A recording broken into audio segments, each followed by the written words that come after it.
बॉलिवूड एक अशी जगातली मायावी दुनिया जिथे प्रेम, संघर्ष, यश आणि नाती सगळं काही मोठ्या पडद्यावरच नाही तर खऱ्या आयुष्यातही रंग.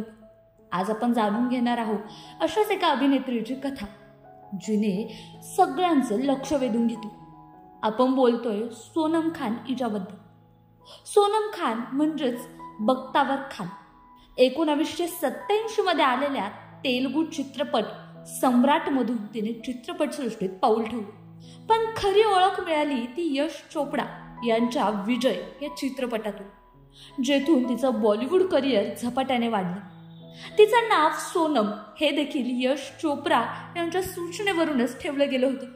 सोनम खान केवळ 19 वर्षाची असताना तिने तिच्यापेक्षा तब्बल 17 वर्षांनी मोठा असलेल्या चित्रपट दिग्दर्शक राजीव राय यांच्याशी लग्न केलं. राजीव राय हे प्रसिद्ध निर्माते गुलशन राय यांचे पुत्र. लग्नानंतर सोनमने अभिनयाला रामराम ठोकला. तिच्या लग्नातून तिला एक मुलगाही झाला. पण हळूहळू नात्यात दुरावा आला. वेगवेगळ्या देशात राहणं, अंतर वाढलं आणि अखेर 2016 मध्ये दोघांचा घटस्फोट झाला.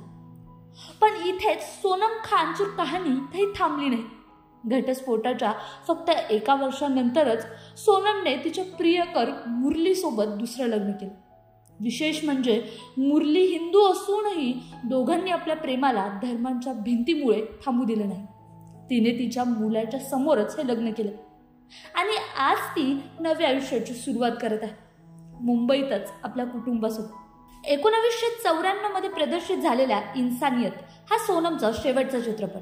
अमिताभ बच्चन, सनी देओल सारख्या दिग्गजांसोबत स्क्रीन शेअर करणारी ही अभिनेत्री गेल्या 30 वर्षापासून चित्रपटसृष्टीपासून दूर आहे. पण आता तिला पुन्हा एकदा अभिनयात परतायचं आहे. कदाचित लवकरच आपण तिला मोठ्या पडद्यावर बघू शकतो.